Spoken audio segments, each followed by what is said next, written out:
আলহামদুলিল্লাহ, আল্লাহর রহমতে আমাদের দ্বিগুণ সরকারি প্রাথমিক বিদ্যালয়ে 2টি কেন্দ্র, যেটা পুরুষ,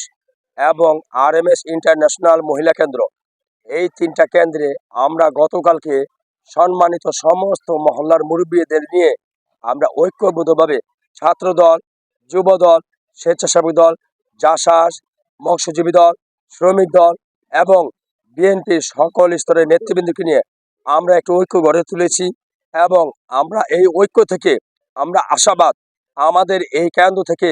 আমরা যেইভাবে মহিলা টিম দিয়ে প্রচার করতেছি,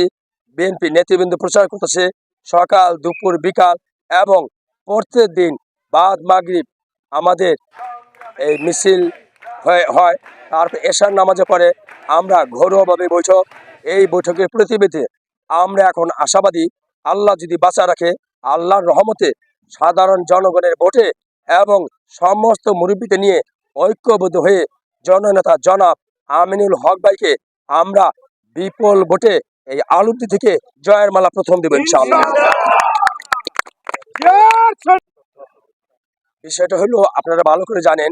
বৃহত্তম মিরপুরের মধ্যে 1971 সালে দেশের স্বাধীনতা বিরোধী যারা ছিল, আমাদের এই এলাকায় আমার দাদা